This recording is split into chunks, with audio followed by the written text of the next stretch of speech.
Good morning from Panhandle Outdoors, America's only daily outdoor TV show. Your source for fishing, hunting, and information for folks who enjoy the great outdoors. Now sit back, relax. It's Panhandle Outdoors. Good morning, folks. Welcome to Panhandle Outdoors. I'm Winston Chester. Glad you're here for 2018 edition of Panhandle Outdoors. I miss you folks. Haven't seen y'all since last year. We've had a great time during our holidays. I know you have too. We were blessed with Wynn and her family came down 4 or 5 days, and Chip and his family over, and we just had a wonderful, blessed Christmas. Some quality time spent indoors and outdoors. Got to see the Chester family and the Jordan family up in Bristol. Had a big fish fry. Had some group up there, and it was just some really good time for our holidays. I hope and I know a lot of y'all had the same situation. Got to see a lot of your family and some what I call downtime. You know, it's just opportunity to just sort of relax and just, you know, don't have a schedule or anything, and put your watch up and just enjoy. So we just had an awesome time, and we were just excited and blessed to see everybody. So anyway, the show must go on, and I've been excited about coming back. We talk about those reruns. I don't like to call those reruns. I like to call them show highlights, and I watched them, and they're still exciting to me, and I know a lot of y'all enjoy them also. So we'll get back on our schedule now, except for this morning. We're at home, and what happened, Jeff called me yesterday and said, hey, they're still, Fox 28 Studios, they're doing some work down there, and they're actually laying some new carpet, and the studio is out of commission this morning. So here I am here at home, so we sort of just throwing something together. So if it has some little blank spots in it, just bear with us and all, but we're putting it together anyway, and we'll hopefully be back in the studio tomorrow. So let's get started with our weather, brought to us as always by Haney Technical Center at the corner of Baldwin and Highway 77. And look, you got the semester starting next couple of days, so you still got a chance to maybe run by there and pick up a class if you need it. Looking at the weather, though, it's cold outside, baby. Now, it's going to be cold the next 3 or 4 days. I know y'all are aware of what's going on. We've had that frigid front been coming down, you know, from Canada and the Siberian Express and all the way down here, and it's finally got us. So we're right in the middle of it. We've got 3 or 4 more days of freezing weather. It's going. Looking at that long-range schedule on my iPad here by the Weather Channel, tomorrow morning should be the coldest morning we'll have, and then about 1 degree warmer Friday, maybe 1 or 2 Saturday. So it's just really cold. So you know what to do with this cold weather. We've been around it before. The plants and the pets and the people. Those 3 P's are the most important right there, with people being first. Now the high today is going to be 48, low 27. Gulf water temperature 58.5, and they were saying this wind blowing yesterday and all. Those seas right in the northern part of the Gulf, I was happening to look on a chart last night, they got 10 to 12 feet in that weather, all that wind blowing. So it's scary to be out there. Take a look at river readings brought to us by Sandhill Seafood. We're looking at, we had some good seafood over the holidays. Apalachicola Bluntstown, 4.4. It's got a slow drop to it. And now we're looking at the Choctahatchee Careville. It's reading a 5.6, about the same, a little bit of a drop there, about the same, but both rivers are in pretty good shape. It's just cold now. Don't fall in and stay close to some land. Tide chart brought to us by Kent Forest Lawn Funeral Home and Cemetery. We're looking at a low tide at 8:05 this morning and a high tide at 9:57. Pretty decent tides, but now I was watching my water yesterday. That north wind had blown all the water out to the end of the dock. So all the northern part of the bay systems, I've talked about it before, they really get hammered on that north wind, so be careful and stay in your channels. Now, fishing game times, let's go and do those now. Brought to us by Blue Water Outriggers down at Port St. Joe. We're looking at 12:58 to 2:58 this morning, and this evening from 1:29 to 3:29. That's an excellent time to go this week. A lot of people are getting back to work and get back to school and sort of quiet down. The deer I've got a ton of pictures to show y'all, and we'll get to them as soon as we can. I don't think we'll be able to show them today. But a lot of the deer now sort of been hunkering down, and the people are going to get back out of the woods. And this midweek now, we're coming up with some of the best times of hunting here in the Florida Panhandle these next 2 weeks, and we'll talk more about that. So that afternoon time, 1:29 to 3:29 is going to be excellent, okay? Now, what I'm going to do, it's cold in my house. I turn my thermostat down at night. Gail gets aggravated, but sometimes we stay wrapped up. So anyway, one of my most favorite things was starting a fire in the morning. I just have such fond memories of my dad telling about, when he was a little kid, he was a chief. That was his job, was to start the fires. And he had stories. I'm talking about back in the 30s, up here in the woods of the Florida Panhandle. And he's always had a special feeling about starting fires, and I guess I inherited that too. So what we always use, now this is what we call a fat lighter. Okay, fat lighter's got a lot in it. This is for the pine trees. For you folks not from around here, they come from the pine trees. I know Walter, he can't find much lighter up there in Tennessee because they don't have that many pine trees. So he took some of mine home with him to start some of their fires. So anyway, during the break, I'm gonna try to get this fire started, and as soon as I get it started, we'll get back with you. Okay, so let's take a break now, and we'll be right back.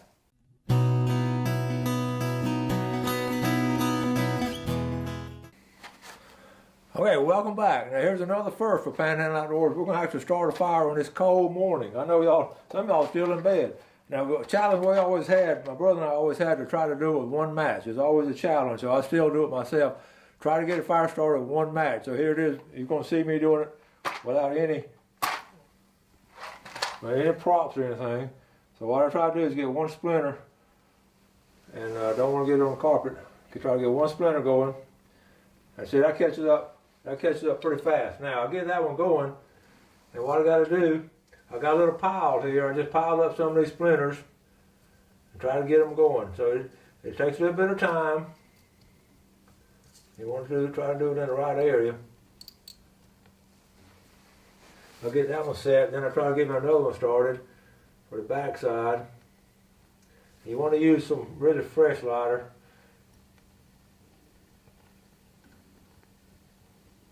Over there. It's amazing, isn't it?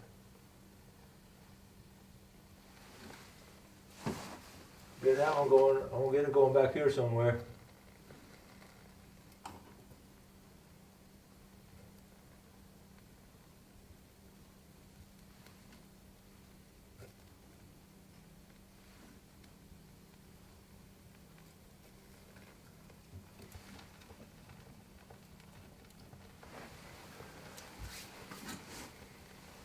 Okay, there's a good piece here. See this piece right here? Look at that. It started within what, 3 seconds? Look at that. I always get fascinated with this lighter. It's amazing. So once I get it, put it on the back. Put that on the back. Look at there. Back to it.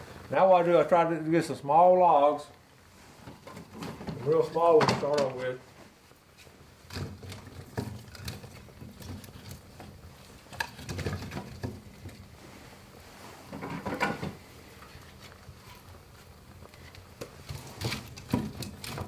I want to get there's two ways to do it. You get a pyramid.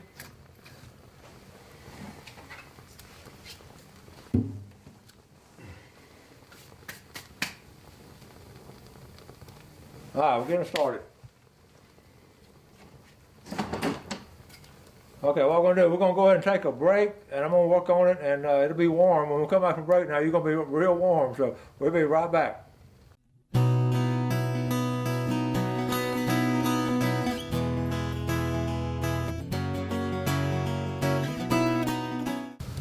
Alright, welcome back. Take a look at this. I told y'all it's going to be warm. I just may not do anything else all day long.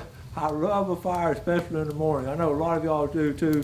A lot of y'all, I listen to some of y'all switched over to gas logs and all that. I just haven't done it yet. I still like the old-fashioned way of just building a fire. So I get excited about it every time, and grandkids all love it. So I'm going to build a fire as long as I can. Now, what we got coming up, I've been thinking a lot about this during the holidays, about our show, about the people in the show, and everybody that helps out, and what a remarkable thing we have in Panhandle Outdoors. Not in Winston-Chester, but in Panhandle Outdoors. This is a program that reaches out throughout the Panhandle. We've got all different age groups that watches it, girls and boys, men and women, cousins and uncles, and all kind of people watch this show, and I'm very thankful. And what it does for me just makes me want to do a better job over and over again. I just want to do better and better. So with that being said, this year is 2018, and I'm looking back. We started this show in 2006. We started this show. So we're starting our 12th year on Panhandle Outdoors, and it's only by the blessing of God and by the loyalty of our viewers and by the grace of our sponsors that this show can go on. And this will challenge me every morning. People say, how in the world can you do a show every day? I said, I don't really know. I really don't know. I just get up and I get people want to come on the show. I ask people to come on the show, and I try to find what's current and all. So it's just it's just a challenge to me, and it just keeps me on my toes. And my main goal is just help you, our fellow outdoorsmen, and get so many people. We want everyone to just enjoy the outdoors like we do. Young people especially, get them started in outdoors. That's been our theme since day one, and so many of y'all do that, and I'm thankful for that. One thing I wanted to do too, I was thinking about during the holidays, we're showing these highlights of this year. I want to go back the past 10 years and try to pick out my what I thought to my top 10 favorite shows of all time. So I think I'm gonna do one a month now for the next 10 months, and I'll pick it out. And we got to put out some of these old DVDs. Technology is changing so much. Those old DVDs I did, they're out of date. We got to switch them over to another format. So Jeff's really good about helping that. I want to mention Jeff Peck. He's behind that camera day in and day out. He does a director's job, producer's job, and puts it on YouTube. And again, Gail, I mentioned her time after time again, the loyalty she is and the work she does. I'll give you an example. One of the last shows we had was a fishing trip with Bill and Bill on the show. Now, I spent a weekend down there catfishing with them. Now, for her to do a whole show on a video, it takes her about 6 hours of editing and to get a good show. So anyway, that amount of time, it's really time. That's why you see all these staffs on the end of these outdoor shows and all. So anyway, we're going to do that. Now, with that being said, in a few minutes we're going to end the show with that going on. We're going to do a highlight of 8 minutes and 32 seconds with Whitney doing the owl pellets. That would be one of my all-time favorites. And she's now she's little in this video, but she is now 11th grader up in a school up in Tennessee. So it's amazing how time flies, and just the quality of time that we have together during the Christmas holidays is special. And I know y'all felt the same way. Now let's look at 2018, what's coming up and all kind of neat, exciting things coming up. It's a challenge to us as outdoorsmen. First of all, is the conservation. It's trying to save the spaces we have, trying to make sure we've got the right amount of limits. Don't have too many limits. You don't have enough limits, so it's a balance. We're in a delicate situation. FWC, they're there to enforce it and research it, and we've got so many colleges and universities helping out, and it's just a conglomeration of things. And we have people that make a living off the outdoors. I think that's great. We've got to be careful. We don't try to. One thing that sort of jumps in all over the place is greed. It sort of hurt our country in general with lawyers and different people and all. But some people get greedy, and sometimes outdoorsmen get greedy, and outdoor shows get greedy. So we don't want to be like that. We just want to make sure we just get our message across. So we're talking about New Year's resolutions. Some people, they don't want to make New Year's resolutions. It's not in vogue. It's not in style now to make New Year's resolution. Again, I guess I'm old school on that, and people say, well, you should try to do the best you can every year. And I think we do, and I think I do, but I think you still need to set goals and do different things and all. And a couple years ago, I said one of my goals was to go tuna fishing. Well, that's a personal goal as an outdoorsman to do that, and I did. So I want you to set up some outdoor goals, and then set up some personal goals, and we got all kinds of things to do here on Panhandle Outdoors. Again, we're looking forward to an exciting year. First of all, we've got to get the carpet laid in the studio so we can get back down there. But we're right in the middle of hunting season and all kind of people going on. So we're going to get ready for our closing now, and we're going to get ready. How much time do I have back there? Okay, 5 seconds. All right, folks, I'm here with my granddaughter Whitney. Y'all must have all seen her on the show before. She came on the other day all excited about something she had found. I said, wait, honey. I said, why don't you wait and show it, and we'll film it for Panhandle Outdoors. So, Whitney, tell us what you got, honey. Okay, right here we have an owl pellet. And an owl, most people think that it is the droppings, but no, it is owls. They cannot digest the fur and the bones and the teeth of the animals that they eat. So what they do is their stomach packs it into a little ball, and then they spit it out. And so we were up in Alabama, me and my dad, and we found this on the front doorstep of an abandoned house. And I decided to take it here to show my mom and my brother and sister and my granddaddy. And so we came here, and he said that he would like to show it on Panhandle Outdoors. So we got everything out. We have our tools here, and we have it right here, and we are going to take it apart and separate the bones from the fur, and we'll show you what the bones are and everything. All right, that sounds exciting now. Is that an owl pellet? Okay, well, what's the first thing you do? Okay, so you're going to take it and you're going to put it out on your paper towel or plate or whatever you have. And you're going to try to just take off littler pieces of it. Oh, it peels off. And so there's going to be a lot of bones in here, and most of them are probably broken or have fallen apart. So we can see what we normally do is we just take it apart and try to dig the bones out of the fur. And you can already see some bones sticking out of it. So these are the animals they caught and ate for supper, and that's the sort of leftovers, right? Exactly. Because they can't digest they can't the hard digest. things in Oh, the fur. okay. And those are the bones. Exactly. Oh. And you may find full skulls. There are high chances that you may find a skull if you find one and take it apart. And this one is of a barn owl. There are several owls that these come from, but I know this because it was found in a barn.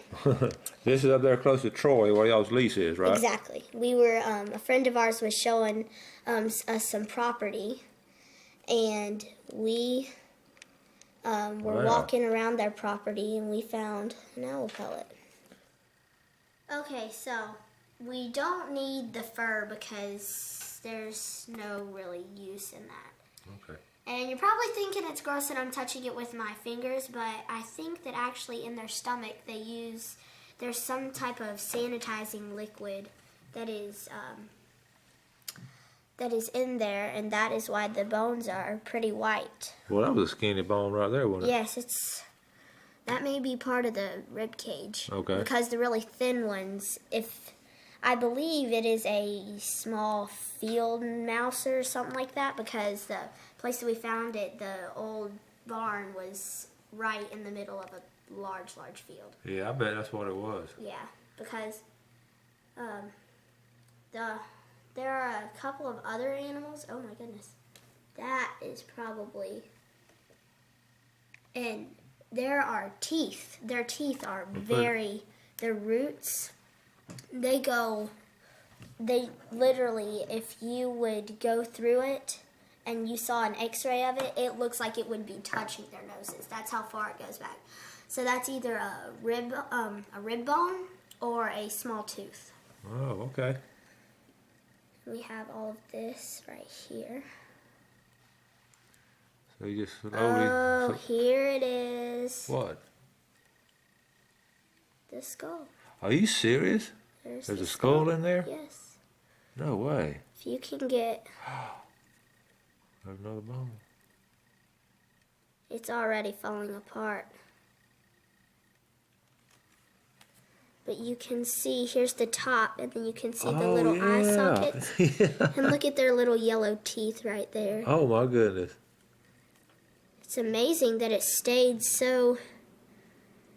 Well, take it, yeah, be slow, go slow with it. Yeah, it's amazing that it can be in such a good shape going through a owl's body. Yeah. I mean, pretty rough cycle.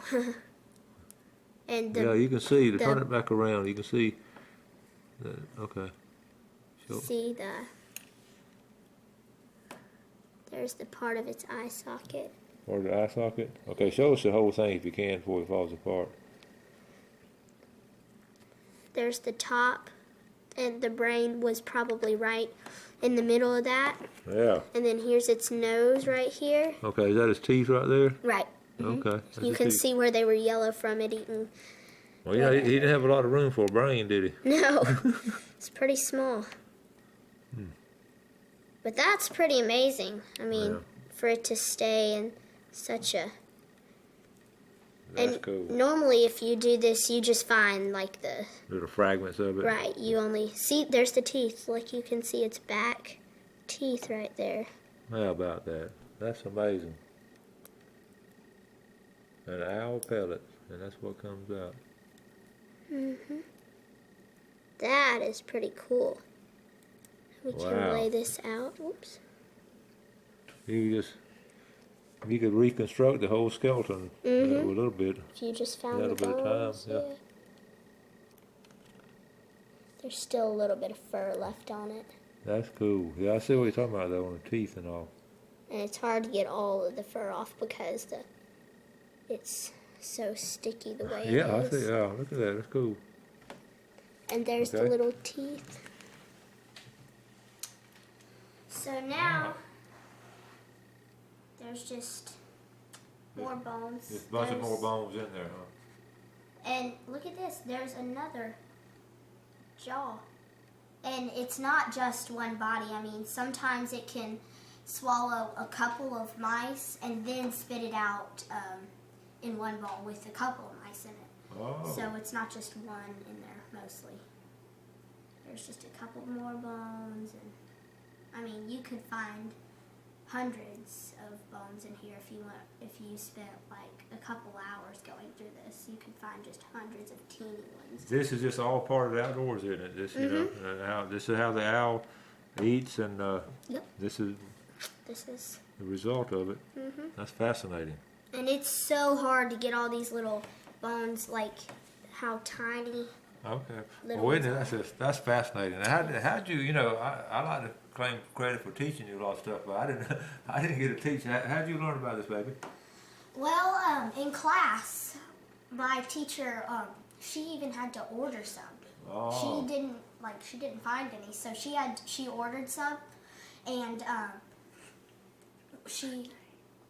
her name is Miss McNeil. She's my 4th grade teacher, and she passed one out to each of the students in my class, and we took a pair of tweezers and a little stick, and we went through it and we picked out all the bones, and we actually had identifying sheets, so we could match up the bones to with what they might be, and we could find out. What was inside of mine, I had a vole. I'm not sure if you know. It's like a tiny mouse, like a hamster mouse. Well, that's cool, baby. There you go. All right. Well, that's Whitney Woodrick with her granddad on Panhandle Outdoors, and this is looking at an owl pellet. Whitney, thank you so much for sharing that with us. You're welcome. Thanks for watching America's only daily outdoor TV show, Panhandle Outdoors with Winston Chester, featuring hunting, fishing, and other activities and information to help you enjoy the great outdoors. Join us next time for Panhandle Outdoors.